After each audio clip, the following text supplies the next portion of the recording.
Welcome to the deep dive. Today, we're getting right into the thick of it. Gender equity in the workplace. It's a big topic, always evolving. It really is. And we've got some fresh research to help us unpack it. A study from just this year, 2024, in the Journal of Applied Social Psychology. Okay, what's the angle? It's titled Overcoming or Removing Gendered Barriers. And it basically asks, what kind of help actually gets supported? Specifically looking at individual versus, let's say, system-level interventions. And who supports what? Ah, okay.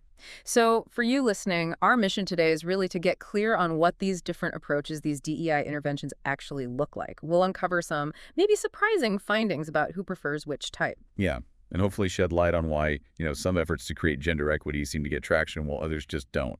It's complex. Definitely complex. Expect some aha moments maybe as we figure out why some things are easier to get behind than others. But before we dive into the fixes, let's just quickly set the scene. Why are we still having this conversation? That's a crucial starting point. I mean, we see more women in the European job market, right? Yeah. Eurostat figures from this year confirm that. But the disparities are still there. exactly. Persistent gaps. Lower pay is a big one. Women are still underrepresented overall, often stuck in lower paid sectors. And job security. Research suggests a higher risk of job loss for women too. Plus, things like work-life balance, consistently reported as lower for women compared to men. That's backed up by Eurostat data from last year and earlier studies too. Yeah, those stats really paint a picture. It's no wonder organizations feel the pressure to, do something. Lots of programs, policies popping up. Right, companies are definitely implementing things, trying to improve the situation for women at work. Various sources confirm this has been happening for a while. And this sounds like the key point from this study, the kind of program really matters, doesn't it? Precisely. This research really highlights two main strategies, or camps if you like. First up, individualistic interventions. Individualistic. Okay, let's unpack that. What does that mean practically? So these are the approaches that focus on the individual woman. The idea is to equip her, personally, to navigate or lessen the impact of the inequalities she might face. Give her the tools for the existing game, so to speak. Kind of, yeah. Giving tools to navigate what might be an uneven playing field. It's about changing or supporting the individual. So, what are some concrete examples? Think workshops on, say, raising awareness, maybe skills development training, networking events to build contacts and support systems. Right, I've seen those kinds of things. Confidence building, maybe? Self-affirmation strategies? Exactly. Those competence building programs fall right into this category. But, and this is the critical part, these approaches don't directly tackle the systemic issues. The structural barriers remain untouched. Okay, so that's one way. Focus on the individual. What's the alternative approach the study looks at? That's what they call structural interventions. And these take a totally different path. Instead of focusing on the individual, they target the institution. The goal is to actually dismantle the barriers within the organization's structure, policies, or culture that cause or perpetuate gender inequality. Okay, so changing the game itself, not just the player's equipment. What does that look like in practice? Concrete examples would be things like affirmative action policies trying to actively increase women's representation in hiring or promotions, or implementing genuinely flexible work policies that change how work gets done for everyone.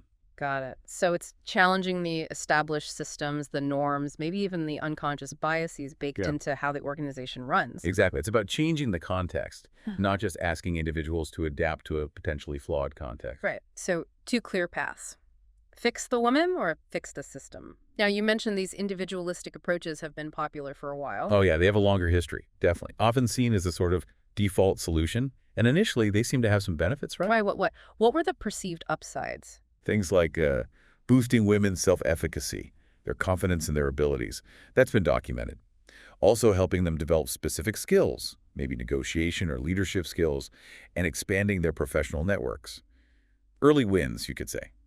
Okay, so there were reasons for their popularity, but I sense a but coming. There's definitely a growing but, yes. Both researchers and, frankly, many people in the workplace are becoming more skeptical about relying only on these individual fixes. Why the skepticism? What's the critique? Well, a few things. The positive effects often seem to be short-lived or unstable. And crucially, their success often depends on whether there are also supportive structural changes happening anyway. Without system change, the individual boost might just fizzle out. So they don't really address the root causes. That's the core of the critique. They aim to improve ambition or skills, but loads of research shows many women already have high ambition and strong skills. They're not necessarily lacking those things. It's the environment holding them back. Often, yes. These individual programs don't tackle the fact that women might be held to higher standards or get less managerial support or sponsorship, or the pressure to fit into a sort of ideal worker mold that's often implicitly masculine. Right. If the system judges you differently or offers less support, just being more skilled or confident might not be enough to overcome that. Exactly. And there's even a concern raised in some research that focusing only on individualistic fixes without changing the structure could actually make things worse. How could it make things worse? Well, it can subtly reinforce the idea that any problems are down to the individual woman needing to change rather than the system needing an overhaul. It potentially lets the organization off the hook. That's a really important point. It shifts the burden of responsibility. Okay, so this naturally leads us to the case for structural solutions. Why are they seen as potentially more impactful? The fundamental argument is that the work context, the culture, the policies, the structures, simply has a much bigger influence on women's careers and choices than individual factors alone. Systemic factors create the boundaries. And this challenges some old narratives, right? Like the idea that women just aren't as ambitious. Absolutely. Research consistently shows that women often leave demanding careers not due to lack of ambition, but because of clashes with rigid work structures, disproportionate caregiving loads, feeling undervalued, or just not seeing a path forward. The ambition is there, the pathway is blocked. What about the confidence issue, the imposter syndrome narrative? Similar story. While feelings of self-doubt are real, more recent thinking suggests that these often arise from the environment. Being in a culture that constantly questions your competence or doesn't value your contributions can understandably lead to feelings of being an imposter. It's often a reaction to the system, not an inherent lack of confidence. So if the system is the bigger lever, what positive impacts are linked to changing it? What do structural interventions achieve? Research links structural changes, like putting systems in place to hold the organization accountable for diversity goals, actively working to shift the culture towards inclusivity, implementing things like truly flexible work arrangements. These are linked to bigger, more consistent improvements in equity.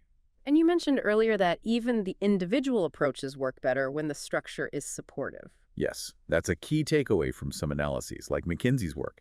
Any benefits from individual training or networking are amplified and sustained when the underlying structure supports women's advancement. The two can work together, but the structure seems foundational. Okay, this context is super helpful. Now, let's bring it back to the specific study we're diving into. What exactly were they trying to find out about people's preferences for these interventions? Their main goal was to see if there's a disconnect. Do women themselves, the target of many of these programs, see the same interventions as effective as, say, people in positions of power within the organization? Or are they on the same page? And they use this concept of system legitimacy beliefs to explore that. Tell us about SLB. Right, SLB, or system legitimacy beliefs. It's basically the degree to which someone believes the current system, the way the workplace or society is structured, is fundamentally fair, just, and, well, legitimate. Like believing the system works, people get what they deserve. Exactly. A high SLB means you tend to think the status quo is generally okay, and outcomes are mostly based on merit. The researchers thought this belief might really influence how people judge DEI efforts, especially for those in power, who might have benefited from the current system and thus believe more strongly in its fairness. That makes intuitive sense. So what did they find in their first study, just looking at women's views? The first big finding, their first hypothesis, was strongly supported. Women overall anticipated that structural interventions would be significantly more successful at removing gender barriers than individualistic ones. The numbers were quite clear, a higher average score for anticipated success of structural approaches. A clear preference among women for system change? Did they get any more detail on why? Any qualitative stuff? They did. They looked at written comments, and it was really telling. Not one woman explicitly favored the individualistic approach. Many specifically called for structural changes, like policy adjustments for flexibility. And some directly criticized the individual approach, saying it felt like putting the onus on women. Wow, okay. So a strong vote for structural change from the women surveyed. How did their system legitimacy beliefs factor in? Did that change their view? Yes, interestingly it did. Women with low SOB, Those who were perhaps more critical of the existing system's fairness showed a much stronger preference for structural interventions. They saw a bigger gap between the effectiveness of structural versus individualistic. And women with high SLP, those who thought the system was generally fair. They didn't differentiate as much. They still leaned slightly towards structural, but they were also significantly more positive about the individualistic approach compared to the low SLB group. So believing the system is fair makes you more likely to think individual effort within that system is a viable solution. Fascinating. Your belief about the system shapes what you think needs fixing. Okay, so then they broadened it out, right? Looked at men too and people in positions of power. Exactly. Studies 2 and 3 brought in men and explicitly compared people in high-power roles versus low-power roles, regardless of gender.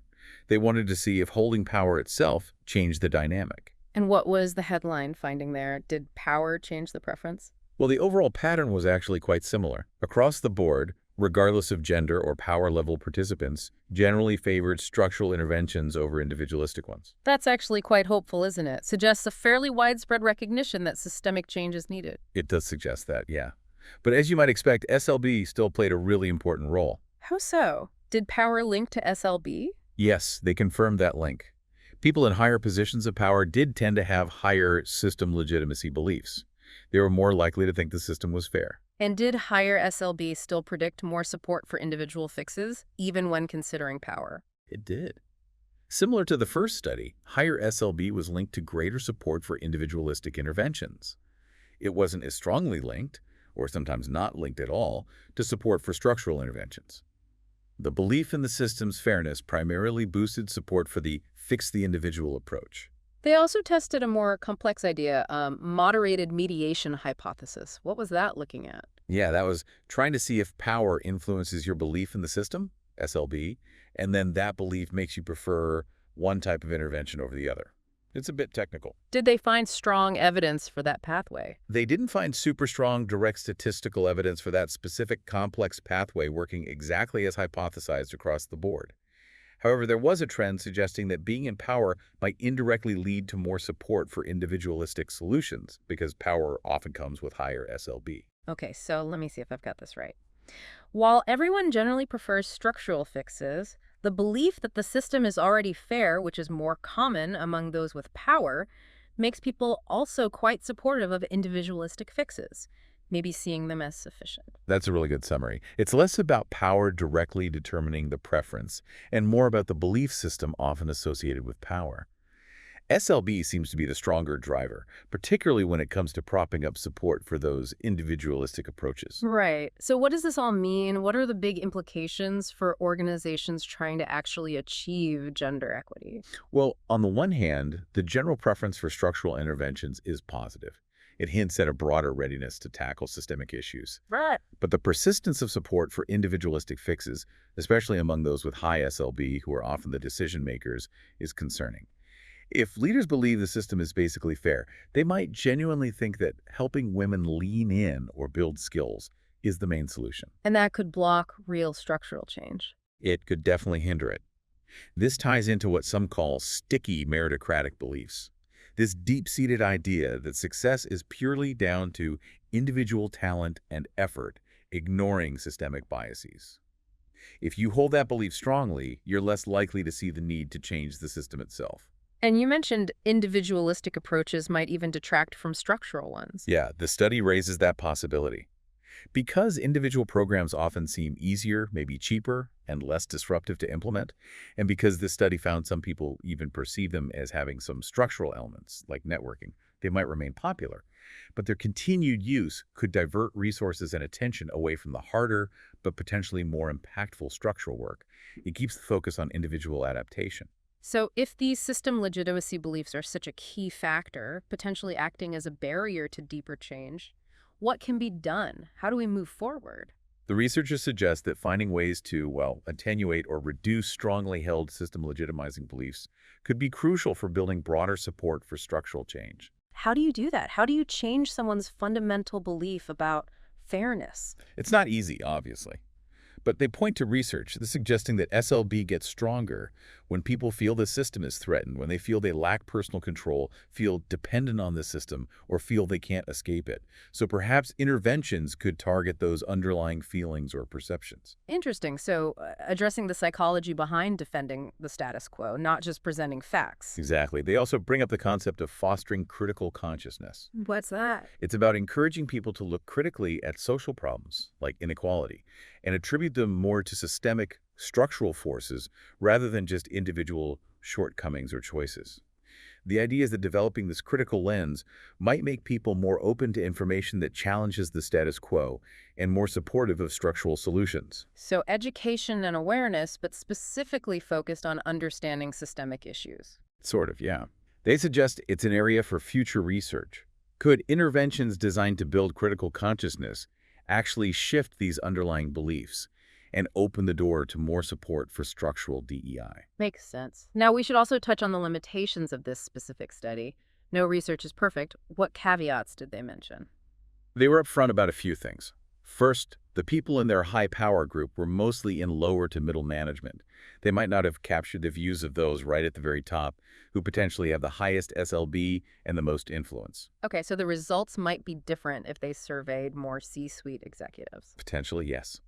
Second, they focus specifically on interventions addressing work-life balance. People's preferences might be different if the issue was, say, getting more women into top leadership roles. Individual factors might seem more relevant there to some people. That's a fair point. The specific type of inequality might matter. Right. And related to that, they acknowledge that work-life balance, maybe compared to something like affirmative action quotas, might feel less threatening to people's belief in the system's fairness.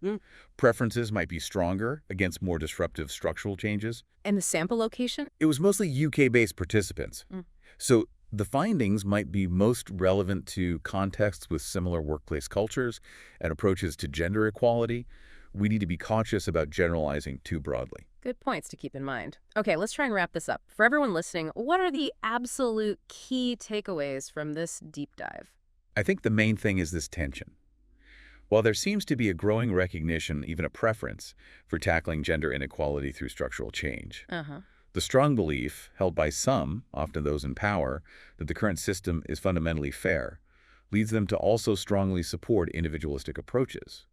And that underlying belief could be a real roadblock to implementing the deeper systemic changes needed for genuine equity. So understanding those beliefs is crucial. How does knowing this help our listeners? Well, hopefully you now have a better lens for understanding why DEI efforts sometimes feel stuck, or why certain initiatives get more buy-in than others. It's not always just about the initiative itself, but about the underlying assumptions and beliefs people hold about fairness and responsibility. It adds a layer of complexity to think about. Definitely. It encourages you to look beyond the surface. So maybe a final thought for you to mull over. Think about your own workplace or organizations you know. Where does the focus seem to be? Is it more about equipping individuals to navigate the existing setup, or is it about fundamentally changing the setup itself? And perhaps more importantly, what beliefs about the fairness of the current system might be driving those choices, consciously or unconsciously? Really interesting questions to consider. Definitely gives us a lot to think about. Thanks for walking us through that research. My pleasure. It's important stuff. Absolutely. And thank you for joining us for this deep dive.